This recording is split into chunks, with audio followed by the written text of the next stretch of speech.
I'm Vamp, and I would like to welcome you to a very special recording of my show, Let's Get Spooky. And I am even more excited to announce our guests from the Lost Boys, Billy Wirth and Jason Patric. Let's give it up.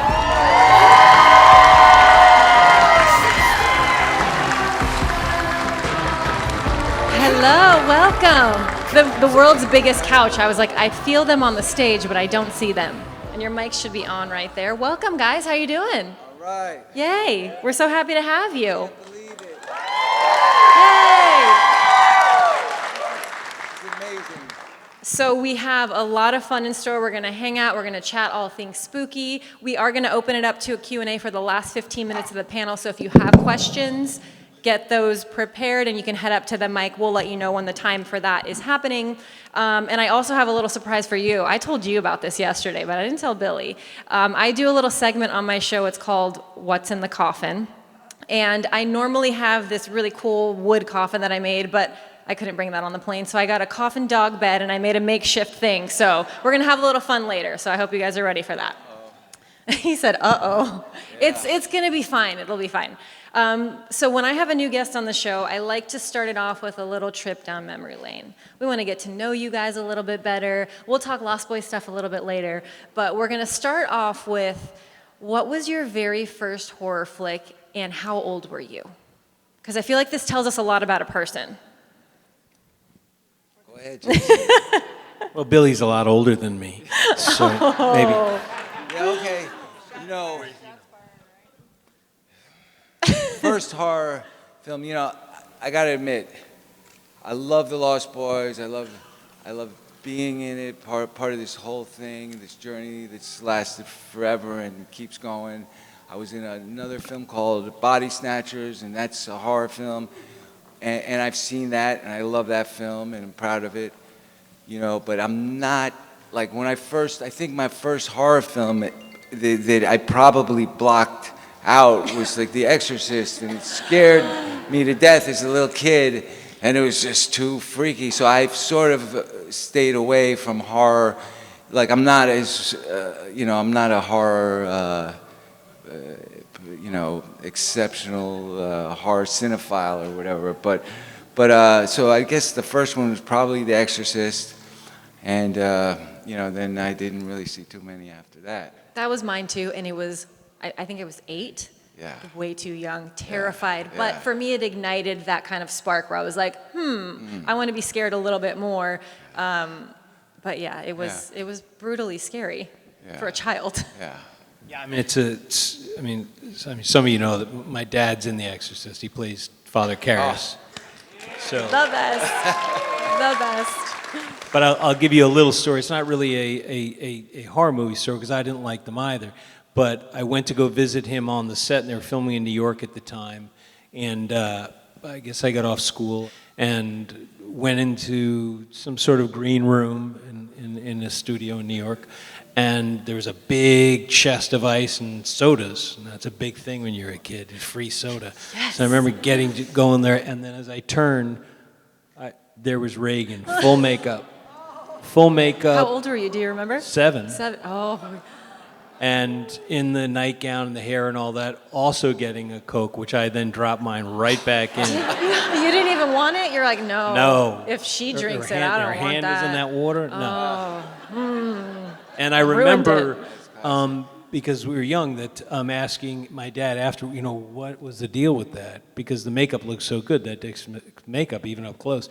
And they didn't really get into what was happening. I don't think they wanted to tell the 7-year-old about demonic possession. Right, it's a little heavy, I feel So they said she got in a car accident. That's what I was told. So they lied That's to true. you. But I mean, demonic possessions are hard for a 7-year-old to process, I feel Yeah, like. to understand. It's a lot. But I remembered that, man. It was scary.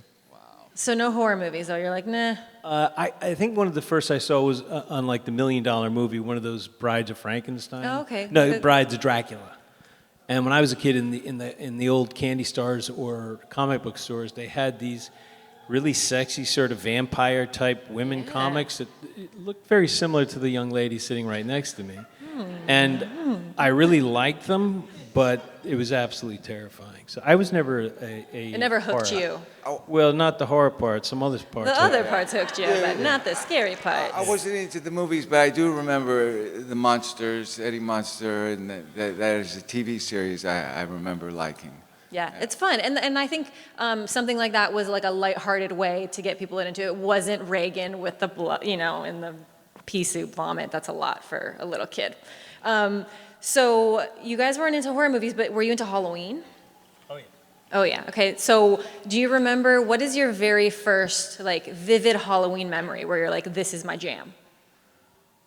I mean, I grew up in New York, and we lived in an apartment building, and back then the costume that you really wanted was like one you get in a drugstore of Batman, which was one of those little plastic masks, and they put the thing on. The little jumpsuit, yeah. Yeah, it was great. I still have that, by the way. Do you really? Yeah, no, I don't. Oh, dang it. I was like, man, that would have been so cool. It would fit on my foot. I think I was a Batman 1.2, and I also grew up in the city in an apartment building, and you go up and down the elevator, and you get your candy, and that was amazing. But I also remember just, well, I can be a ghost. It's a sheet over my head, and It's you easy. put the eye holes, but then also like baseball players and different things like that. But yeah, New York City. Yeah, Halloween's Halloween, different in New York, yeah, and also, when we were kids in the early '70s, it was different. Yeah. You didn't really leave the building; you just did the building. You Really? didn't That's have to. interesting You to didn't me. have to. There are 200 people in the building, and If you had friends somewhere else, or they took you next door, but you didn't run around too much. I feel like, so I grew up in like a suburban town, so it was very different. It was very much like door-to-door trick-or-treating like you see in the movies, but you don't see a whole lot of like, it's rare that you see New York City trick-or-treating, but it's kind of genius because you stay in one building. You don't have to go very far. You probably get a shit ton of candy, and you don't really have to work as hard for it. I mean, we had to like trek for it. Yeah, you got to work it. I'll tell you another funny story. My mom also grew up in New York in Central Park South, and who lived on the floor above her was Boris Karloff.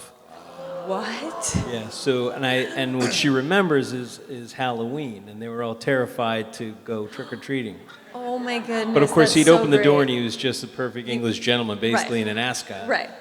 So fancy. So she got to trick or treat with Boris Karloff. But then That's pretty I incredible. remember in New York City, I don't know if this ever happened out here, and I don't want to give anybody any horrible ideas, but it was always like, be careful, don't eat the apples, because people would stick needles in the apples and pins or whatever, just whatever. That scared me. I mean, Well, if someone gave you an apple, you'd never eat that anyway. No. right, I know. You throw that back at the house. It's like, ew, apples, gross. That's Always. like the raisins or the pencils. Like now I'm like, give me raisins. Those are great for you. I appreciate it. But when I was a kid, I was like, get that out of here. Nobody wants that. So do you guys now, are you still super into Halloween? Like, do you deck out your houses and for the trick-or-treaters? Is it still a thing that you do, or? I do, and I have a 12-year-old, and our house is all the time. I But love it. In July, he started saying, Dad, we got to get some props. And I said, Yeah. props for what? Is it Halloween? It's July. No, but Halloween starts in July now. It's crazy.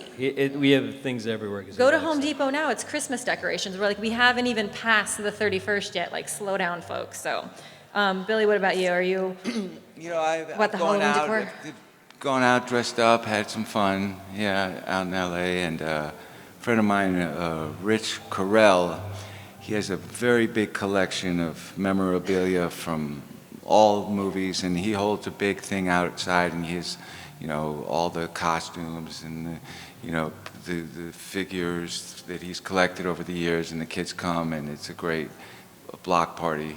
Oh, that I I've been love to. that. Yeah. Halloween block parties are the best. Yeah. You didn't, I guess you guys didn't have Halloween block parties. Well, did you have like Halloween building parties? No. No. Just great trick-or-treating in the building. Okay, so we are here to talk about Lost Boys. Are you guys ready to talk about some Lost Boys? That's why you're all here, right? So let's talk about an 80s vampire classic, one of my favorite vampire films of all time. So I am honored to be on the stage with you guys today. I recently visited Santa Cruz and saw some of the filming locations. It was fantastic. If you guys ever get a chance to do it, do it. So my first Lost Boys question for you is, who would drink some of David's juice? Sounds terrible. So I should have said that out loud before I said it out loud. But who would turn? Would you guys, if this was a thing that could happen in real life, would you want to be immortal? Would you? Hell yeah. I mean, I think at this moment in my life, yes. Because I feel like I'm at a good stage. Like if I was 9, maybe not. If I was like 77, probably not. But like right now, yes. Would you upload your brain to a robot if that could bring you immortality? I don't know about a robot. Yeah. That's a little much. Okay, I feel like when the robots turn It's a and then little I'm, much. She wants to be a vampire. I'm just being honest. I feel like when the robots like turn and try to murder everyone, I don't want to be part of that, you know. But vampires, I'm going to. So you would take the juice and be immortal, but you knew to continue that immortal life, you'd have to be killing other people. But not other people. There's like other ways to work around. It's 2022. There's ways to work around this. You know, you make a friend at a hospital. Like there's ways to do it. So Sort of like Uber vamp. Uber, yeah. There's Uber blood. Bring that back? Yeah. Yeah, all right. Postmates blood. You know. No? Yes? No? No, I mean. No, really? I'm tired already. You know, but listen, this is the thing. I'm tired already, but I feel like you wouldn't be tired. There's like a whole bunch of added benefits to vampirism, I feel like. I think you get bored, don't you think you get bored? I mean, you might get bored. It would take a long time for you to get bored. I feel like there's you could fly, you can go wherever you want. Less restrictions. Billy, what do you think? No, I don't think I would. But I do believe that the spirit is eternal. And consciousness is, precedes thought. And so the fear of death comes from the thinking. And if you can transcend and wake up to full consciousness, there is an eternal aspect to that. And I'm not sure what this whole thing, if you pull back and you look at the universe as a infinite expanding space and time or whatever, but I do think there's more than we know. Absolutely. And I'm not sure if you chose eternal life here, whether, I don't know, there might be something more. Oh, I totally believe that. We're all energy. Everything's energy. Energy doesn't just go away. It has to go somewhere. So where it goes, we don't know. But I totally. So no vampires, but I like that train of thought. My next question, I'm very excited about this one. You guys both had fabulous hair. You still have fabulous hair. But in the film, the hair was like straight out of a Dallas Sassoon. Was there like some sort of hair care routine that they kept you on to make sure that it stayed that fabulous and windblown? How did that work out? Well, these guys, I'll give you put a little bit, they had some extensions. In the beginning, it was That was only the real deal. No, I had long hair, but then they wanted to make it longer, and so they put these extensions in. In the film, we filmed for what, 8 months, 7 months, 6 months? Probably about 4 or 5 months. 4 or 5 months. Seemed longer than that to me. It was but an maybe I got eternity. the extensions earlier or whatever. But they put these things and they tie them individually in, and you'd be in an elevator going down, and somehow one of them would fall on the ground, and it was pretty embarrassing, But the hair was cool, and then. And the nails, we'd wear the nails home because they took so long. They were these acrylic nails that they'd put on. So they were like actual acrylics. They weren't just the press-ons. They did the real deal. And it's before people did that kind of stuff, and it went on and on. And if you broke them, you had to sit there and do the whole thing. Oh, I know. But you guys would wear them home. I only had them for a while, and then we break them when we were playing foosball. They pretty much broke. But I remember down in Burbank when we were filming on the lot. We'd have makeup, and then I don't know, Brooke and I would go out into the world to get lunch or something or leave, and you'd scare people on the street or whatever. But the whole makeup and the nails and the hair, the whole vibe, the whole look. Joel, he was, I guess he was really into fashion, and he was a window dresser starting out on Fifth Avenue. But that whole vibe and the style of the movie, sort of created a lot of rock and roll bands I've heard sort of copped our look. We were probably copping their look too, but it was cool, yeah. The thing now is, as you know, and you all know, and some of you may have seen when it came out, and others have watched it, and hand it down to their kids, but none of that stuff existed when we were making the movie. This makeup had never existed. That look had never existed. The idea of music in a sort of soundtrack way being central That had never existed. And just young people in that way taking these old tropes in this genre and taking it out of the tuxedos and all that. None of that stuff had happened. And so, I mean, Joel tells it because I turned down the movie many times. I didn't have any money, but I just didn't want to be in a teen vampire movie. Why? Because vampire movies to that point in 1986, other than the classic ones, were just all shit and cheesy. So it was hard to envision what that was going to be. And Joel, to his credit, just stayed on me and stayed on me. And, and then you have a movie that's shot by the guy who shot Raging Bull and, Taxi Driver. That just didn't happen. And you have those production designers, and you have those costume designers. And then he hired all these young people that he really let at 19, 20 years old create their characters, come up with dialogue, all that kind of stuff. So, I mean, it's now been around all this time. It's become a classic. But at the time, it was being created as we were doing it. Trust me, none of that stuff was in the script. It wasn't a very good script either. That is amazing. That will lead me into my next question. So it is a classic. That's why everyone is here. That's why people still talk about Lost Boys. That's why people are fans of vampires, because that's one of their first vampire movies. And I mean, it inspired so much, but to this day, it is still so important. Why do you think people still connect to it? Well, that deals with a lot of different themes. You have first love with Jamie and Michael and David, and you have single motherhood, which a lot of people experience. You have alienated youth, the lost boys or runaways or on their own, it's just surviving. You have it's brotherly love with Michael and Corey, or Jason and Corey, and there's just so many themes that people can relate to, and it's narrative script was really well crafted through the process of filmmaking, and it's got music, soundtrack, it's got great humor, so it's a fun ride. And I love what Jason told me that I didn't even think about, and I'll let you tell him about how the suspense was the onion peeled slowly, like over time, like in you meet the Lost Boys, but you don't really see them feed or that active movement in the second act till quite later. And Jason was saying, in a movie today, everybody needs that quick fix. Oh, yeah. You would have seen us feed in the first scene, but that suspense and that peeling of the onion and that drama, it's just very well crafted all the way around. Yeah, you don't see a vampire for 45 minutes into Which is crazy. an hour and a half movie. Yeah, that's crazy. You never think about it because it was like the shark in Jaws. Yeah. You showed their Yep. perspective. Yeah. And frankly, because there wasn't CGI, you didn't see them flying around. So instead, you had really interesting flying POVs. Mm-hmm. And the reaction to other people, things being pulled out of frame, because we had to do, those effects were also being made up at the time.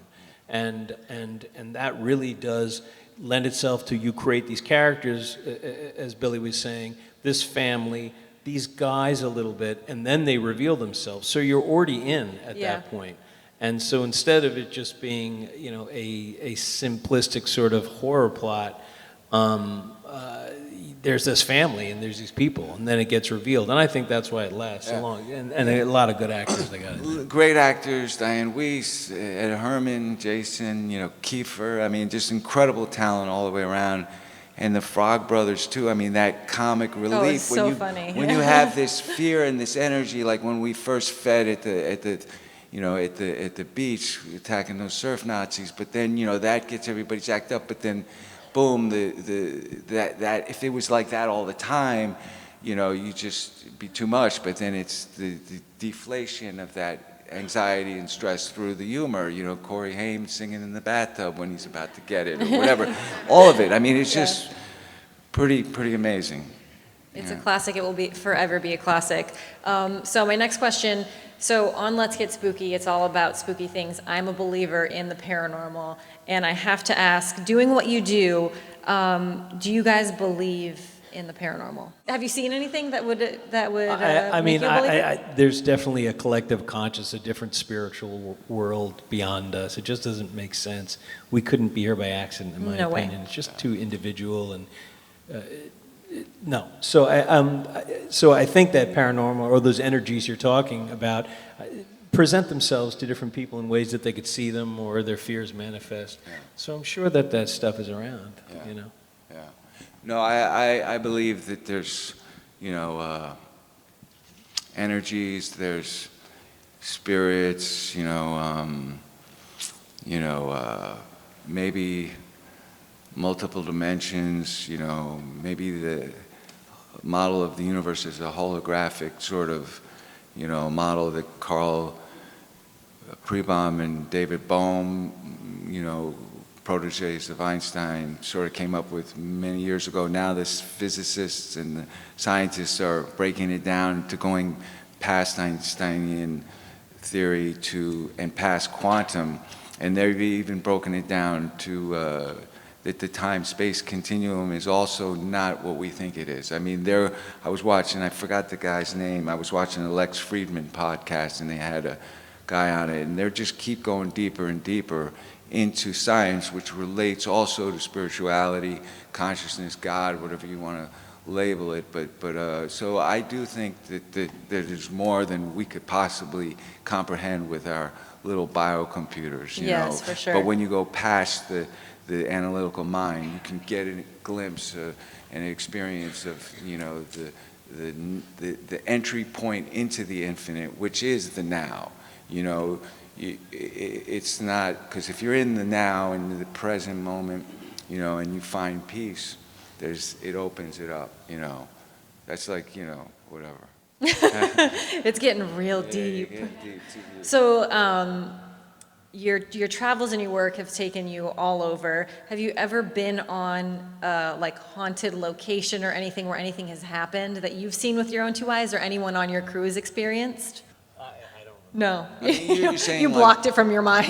like haunted, like in Yeah, a like bad anything. way? I mean, to me, haunted isn't a bad Yeah, way. yeah, I mean, I feel like it's just something Right. revealing itself to you. Do you go to haunted houses and places I like do. that? And haunted I places? actively search for them. I ghost hunt and all that fun stuff. Why?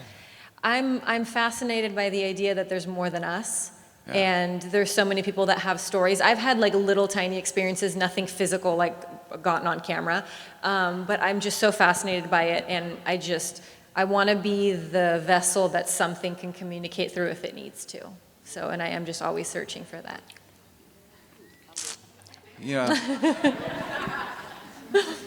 I've at times, felt that there was a presence, and sometimes, I see weird stuff, and I don't know if my mind was playing tricks on me or, whatnot. But I think there's more than we know. It's out there. Yeah. We haven't necessarily found it yet, but it's out there. Yeah. Okay, so I think we should run into what's in the coffin. You guys want to play around? You said, like it's a bad thing. It's gonna be fun. Yeah, I was just thinking of It's not gonna be crazy. Brad Pitt movie, What's in the Box? Yeah, well, that's the direction we're going. Who's going first? Who's gonna go first? Billy will. Billy. Okay. So I'm first. gonna give you this first, and then I'm gonna come hold your mic because you have to hold this in your Okay, lap, okay. and then you have to close your. I'm gonna put this right here. You have to close your eyes right now while I get the thing that goes in there. I'm gonna show you guys so you can see. There's a table. This is like, I gotta touch it? Yeah, you have to touch it. It's not scary. Okay. Well, maybe it is. I don't know. No, I'm not scared. Okay, his eyes are closed, right? He's not peeking. It's closed. Oh no, hold on. I got the wrong one. Okay, no peeking, no peeking, no peeking, no peeking. What was that? See? You can see? Touch my nose. Okay, hold on. Keep your eyes closed. Closed. Okay, so it's in there now. So let me grab your mic. And there's little hole. You're gonna hold the mic. This is teamwork makes the dream work. Okay, teamwork, Okay, so there's teamwork. little holes in the side of the coffin. You can Okay. open your eyes now. Okay, And you can put your hands in there. okay. You have to. This is Like- very... But here, I'm gonna help you. I'm just gonna bring it Okay, up, and then alright. you have to hold it, and you have to Whoa. figure out what. You use your words. What do you think it is? I mean, there's a casing around it, Yes. so I don't have to So- worry about the casing. No, here, I'll take it out of the case, and then Okay. this is a good one too, right? I mean, it feels like food. Yes, that's good. but it's in a weird shape. I mean, you can. It feels like marshmallow. Yes. Yes. And some kind of coating, like maybe sugar or Yes. Hotter. hotter. It's very, I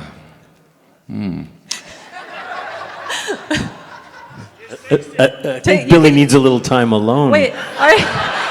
Billy. Also, why are your eyes still closed? You can open your eyes. okay. I don't know. He's like, I don't know what wanna- it is. It's squishy and I feel like we could give it to him. That was Yeah. close. It's Peeps, which are sugar-covered marshmallows, and they're fresh out of the package. You could eat them if you would like them. You could eat No, them after you can eat them pawing after. them Okay. like that. All right, Jason, I'm gonna get yours. You have to close your eyes. Don't give me those. I won't give you those. I won't give you those. you're a little kinky. Okay, Vamp. wait. Are your eyes closed? No cheek. That was a lie. You just said yes to me and they were open. Okay, here, they're gonna see. Okay, hold on. Okay, Okay. all right. Tell us how you're feeling. I feel pretty good. You can open your eyes too. They feel sock-like. Okay, There's some That's good. That's rubber good. here. If I pull this, you could, yeah. I'm allowed to You're break allowed it? to do whatever you want. all right. I mean, I feel like we could technically give it to you, but I feel like you should Yeah. no, continue the journey a little I think bit. there's some kind of fuzzy, Yes. spooky, Halloweeny, vampy type socks. Yeah. Also, AKA mittens. Mittens. Well, I mean, you're Oh, yeah. wearing them as mittens. That's how I would but- wear them. Yeah. Yes. I mean, you nailed it when you said socks, but it was fun to watch you with. Ta-da. And they are Halloween themed, but they didn't really have Halloween. They have pandas on them. Or what is that? Yeah, It's a polar bear? I'm not sure. It's a polar bear, yes. Polar bear. And those are yours to keep. Thank you if very much. And Bill, you can have the. He's like, I don't want those them. are yours. Yeah, you can keep them forever. Okay, so if you guys have questions and would like to ask any questions, now is the time you can head up to the microphone and ask your questions. Thanks for playing along. Is that fun? Thank you. All right. Okay, go ahead. Yeah. Hello, Tippy Joe's. Hello, gentlemen. Thank you for being here. One of the things that y'all touched on was kind of the creation of some of the aspects of your characters. Would there be anything that either of y'all kind of like stood out to you, like, well, this is the moment, everything's coming together, or just something that you thought would be a really cool aspect to include? I'll jump in because yours is probably more elaborate. Just when Susan Becker took us out, she was a costume designer, and Joel said, go to town, sort of find some cool outfits, and we were allowed to pick our clothes. And when we got the costumes on, you just felt pretty badass, and that really helped find that vibe of the runaway sort of biker-esque kind of crew. That helped a lot. And then just I got to be pretty good friends with Brooke just prior to the movie, and our bonding, that friendship and the connection I had with him, helped a lot. And that pretty much, I didn't have a lot of lines, so I sort of just was happy to sort of be an observer of this whole incredible thing going around me. First big studio film. I had done a small part in a movie prior to that, but it sort of was just that cool vibe, with the clothes and the hair and the makeup and everything. Yeah. Thank you. And I got to say something also for Billy and Alex and Brooke. They didn't have many lines at all, but they immortalized those characters. I mean, 35 years later, these guys are just as important as anyone else in the movie, and that's really saying a lot. It's not just listening, but the presence and everyone's individuality. Those characters are serious characters, and that's not easy to do. Thanks, Jason. No, but it's true. I mean, they're iconic horror characters in the sort of American horror canon. Where's my pop-up? I just, it was important for me, you know, when you're playing, to me, when you're playing the supernatural, the important thing is not to play it as supernatural.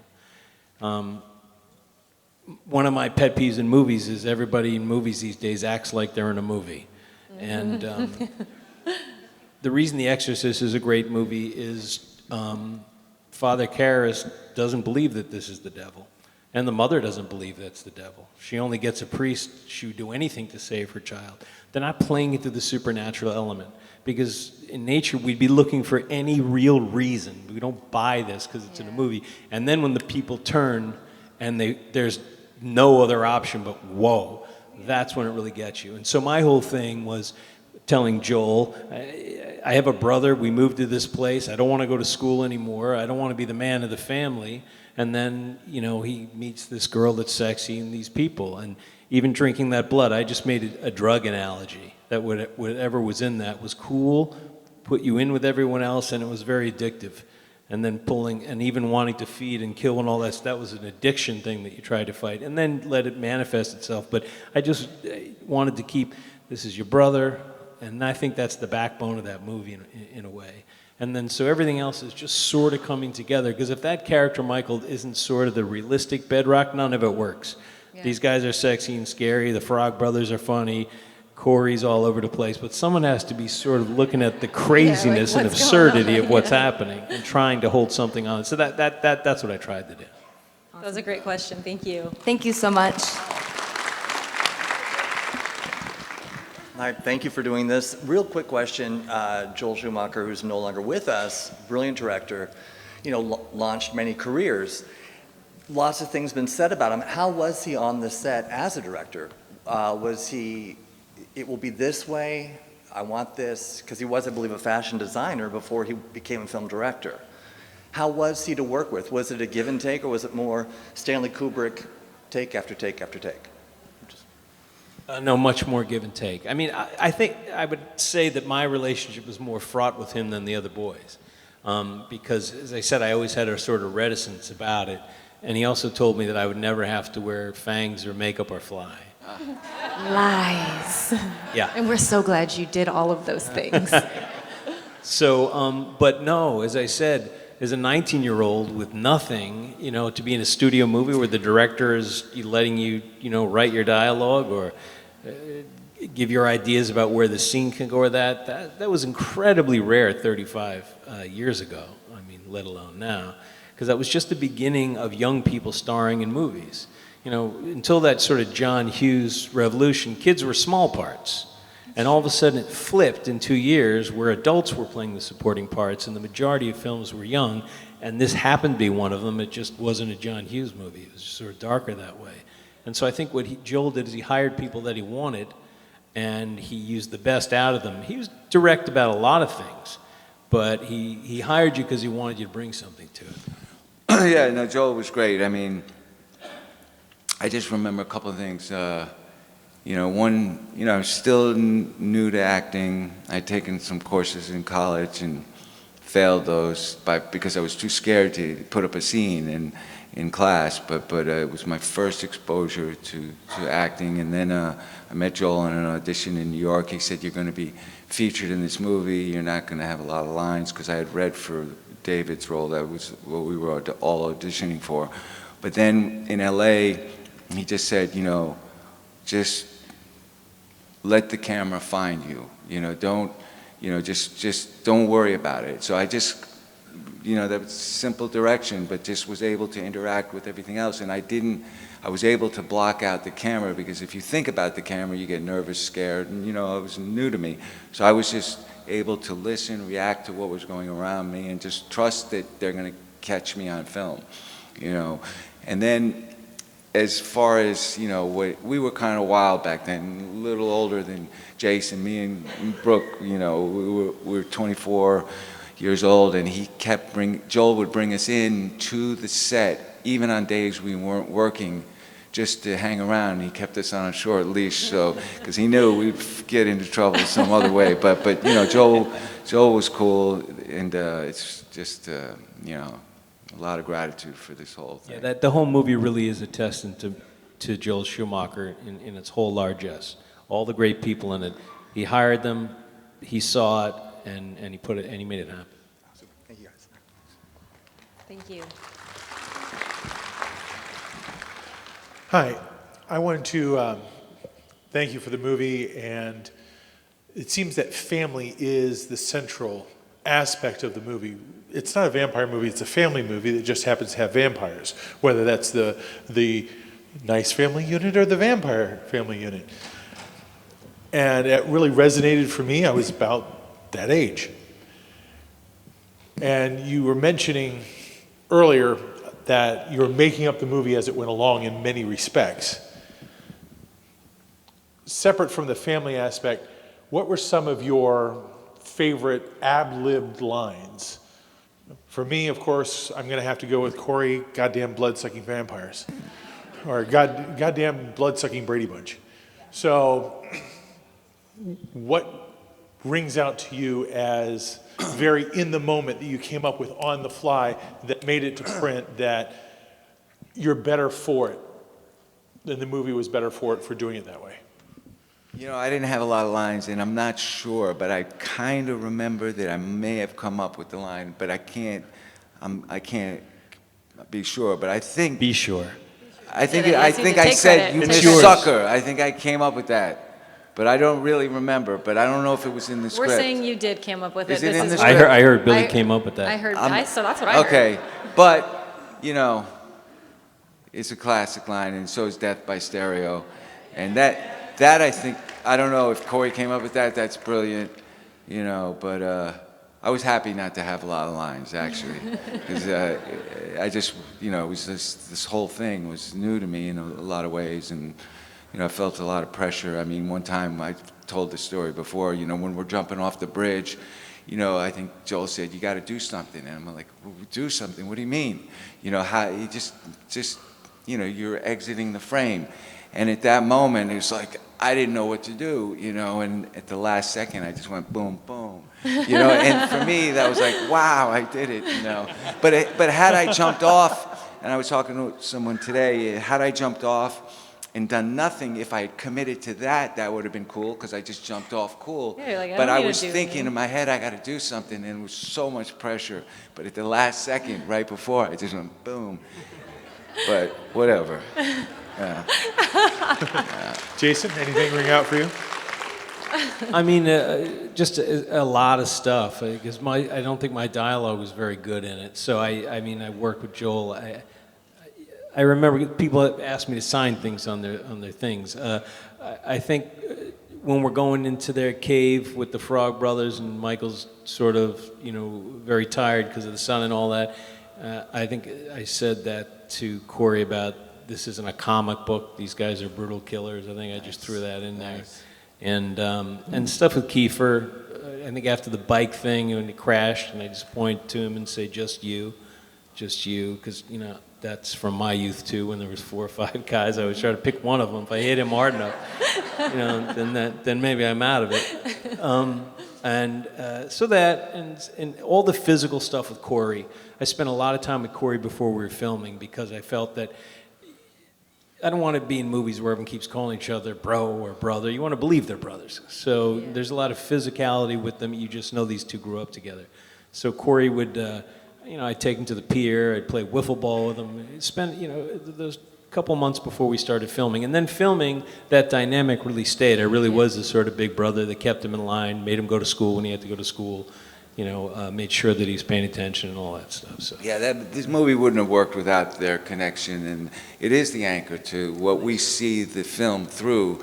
You're two fish out of water sort of characters in this crazy Santa Carla, Yeah. But just thought of another line that I did ad-lib. When little Laddie, I got to give love to Laddie, because Chance, when he was a little kid, now he's a grown man. But I was so glad to have him because, just like I said, this is a lot of pressure. You're in a big film in Hollywood and you don't know kind of what you're doing. But he anchored me, he was like, and one time he said, come on, we're going for a ride. And someone else mentioned that line earlier today or yesterday. But I ad-libbed that, but just having Chance, he was the coolest little kid, man. You know. Put them on the motorcycle? Yeah. Thanks. Hi there. I have a question for each of you. Billy, do you have a favorite memory from Body Snatchers? And Jason, do you have a favorite memory from doing Wayward Pines?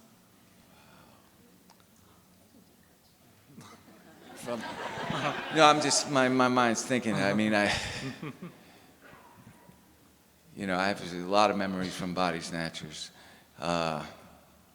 Just give us the G versions. Yeah, there's a funny version. I don't even know if I could articulate this story, and I don't know if I should even go down the road. Oh, you're already halfway. Yeah, now. you open the floodgates. Well, go, and go. So I have my best friend. He passed away. Adrian Victoria, who's in the film, and he steals a scene as the drunk at the bar, and he doesn't have his working papers. He's just Abel says, "Yeah, let's throw him in," and then eventually he had to leave because they were afraid that he might get whatever. I think he left a little early, but anyway, so he's staying in my hotel room. It was like a Holiday Inn, and the housekeeping comes and it's a beautiful day, and we're just probably did a night shoot and we're wrecked.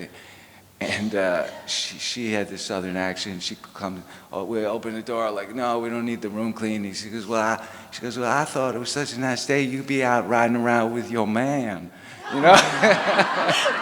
So she thought Adrian was my boyfriend or whatever. But I don't know why that flashed It's in my okay, head. Bill. Yeah, no, listen, man. we were his brothers forever, just like Brooke too. Those were my two best friends, and I lost them both, but they're live with me forever in my heart. But that's the memory. It's not, But I also remember, down in Selma, Alabama, and just the history that was there, and meeting the people and the locals and the bridge. And but Abel Ferrara is classic filmmaker. It was a lot of fun, but no. There was an episode, I think, halfway through. I play a doctor, where I guess those. I can't remember what those Abbeys. Yeah, those abbeys, they ripped everybody apart, and there was a big hospital scene. And I was supposed to go check all these different rounds, and you see the devastation that's happened.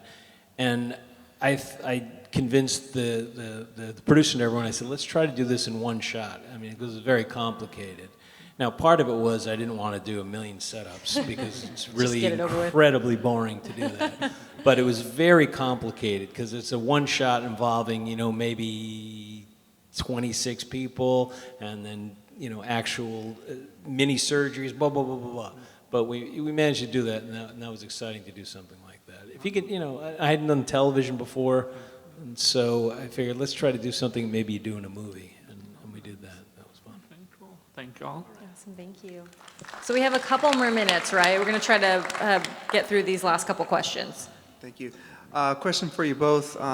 Did you get to keep any props from the Lost Boys? And if not, what would you have liked to have kept? I kept one of the jackets. I actually had two jackets. I think there were like 6. And I still have one of them, and the other one my ex-girlfriend had, and then she said she lost it, and then it turned up recently her sister has it. And that was like the hero jacket that I wore a lot. So she said I can have it back, but I haven't gotten it back yet. But let's go get it. I have one of them, Let's go get it now. and then I have the necklace somewhere, and those sort of beaded thing. But I lost the ring, the eyeball ring, and don't think I have the communist flag anymore. But was there anything else I would like?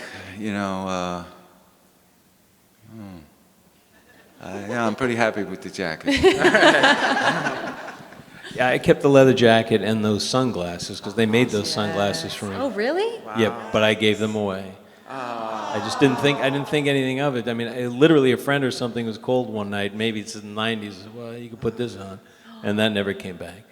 And yeah, I know. And the glasses. Yeah, because I always try to keep one thing or something from something I've done, and those are the two I kept. Well, and I'm sure at the time too, you're not always thinking like, I have too much stuff, I don't need this, why am I going to keep this? And It's then, 1986. There's Yeah. like no such thing as a memorabilia market. Right. You know, it's just you don't think about Yep, it. all the things that we gave away that were like, damn it, we Right. should have really thought that through. That was a great question. Thank you. Thanks, guys. Thank you. Well, my big question is about Sleepers, because let's face it, that movie was just monumental and just so important overall. And I just got here late, unfortunately. I didn't know if you touched on it before, but between Kevin Bacon and everyone else, and that experience had to be like really intense, considering that's a situation that has been covered up for so long and they don't know a lot about it. So I was curious what your experience like with Sleepers and how that stuck with you afterwards, since it's such a dark movie. Yeah. Well, I read the book because Barry Levinson wanted me to do it, and I think when I was hired, maybe it was just me. I think it was maybe me and De Niro at that point, and then Brad came on, and then Kevin Bacon, and then much later Hoffman and all that. But yeah, that was one of the first movies to deal with that kind of child abuse in those institutions. I mean, and once again, that was 25 years ago or more. But what I remember about it a lot is that obviously the first half is with the kids, and then in the second half, I spent a lot of time on set with the kids, and I watched their scenes because those would be my memories. Sure. And I became very close to the boy Joe Prino who played me, and his family. His family came from Italy, and I would go eat at their homes and things. And so I think becoming close to the kids and then watching that stuff happen certainly had a deep resonance when I had to play those things. And as I said, I'm still friends with Joey today. And when he was 14, he always bussed me because he said, "You always would say to me, 'Don't worry, you're going to get much better looking.'" And to this day, and then we joke about it. But I'm sure there are so many people that are so grateful that you did that movie and you brought those issues to light. Well, I hope so. Yeah. Thank you. Thank you. Thank you. I was too short. Okay. So I have a question for both of you, and then I have a question for Jason specifically. The one for both of you was, what deleted scene do you wish would have made it into the movie? Like a scene that got cut on the floor. I don't really know what was deleted, but of the scenes that I was in, so I really can't answer that. I mean, there was a lot of cool stunt stuff, riding, but I think most of that got in the film. So what do you know? It's hard because the movie is so known for exactly what it is right now. And just talking to people. There are people out there that said they used to watch that every day when they came home from school on their video cassette. I mean, every music cue, every turn. So it's sort of cemented that way for me. I know that there were little things cut out, but I don't think there was anything that really... there was one where we met Ed Herman on the boardwalk or something when Diane was coming in. And I think recently I heard there was a scene that was added to something. I don't know, maybe a Blu-ray or something. I know they have that kind of stuff, but yeah, I don't really remember too much. Okay, and then the perfect, question the for way it is. Jason specifically. I know you were in the movie Runt with Cameron Boyce. I wanted to know what your experience was working with Cameron Boyce now that he has passed away. I was there just for a very small amount of time. I was doing a favor for someone, and I worked with him, and he was pretty much kept to himself, but he was a very genuine, sweet person that was trying to really get into that bullied persona, and I think he took a lot on himself with that, and it was very sad afterwards because I think he probably would have had a pretty good run, just seeing how serious he was with what he wanted to do. So that was my experience with him. Thank you. Thank you. Okay, our last one. All right, so my question is, obviously the movie's very iconic. A lot of other directors have referenced it, like Quentin Tarantino, Jordan Peele, but also the soundtrack, very iconic. Do you guys have a favorite song from the soundtrack? That's a good question. Cry Little Sisters, classic. What was the what was the In Excess song? That's the one I like. Yeah. What's it called? Good Times? Yeah. Because I was friends with Michael Hutchence, very good friends, but not then when we made the movie, afterwards. And I like that song. I wish I played more. That's When You Die, right? You know when you die. I really like that song. It's your favorite, absolute You know, favorite. I think The Call wrote I Still Believe. Was it by The Call that Tim Capella? The Cure or The Cure, was it Tim Capello, yeah.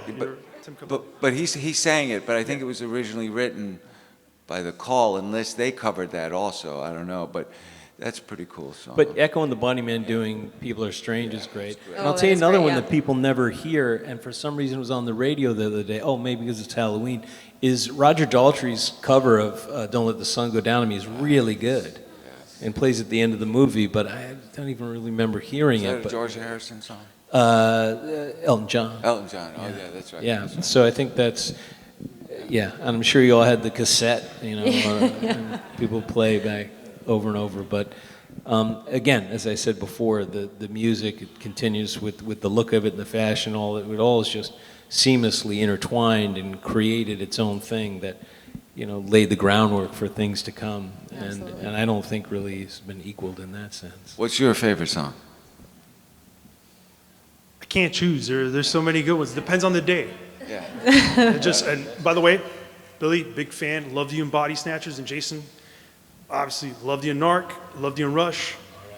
Great movies. Thank Big you fan. very Thank Both. you. Thank all you guys, man. Thank It's you guys. Great to meet all of you. And Thank you guys so much Thank for you, doing Vamp. this.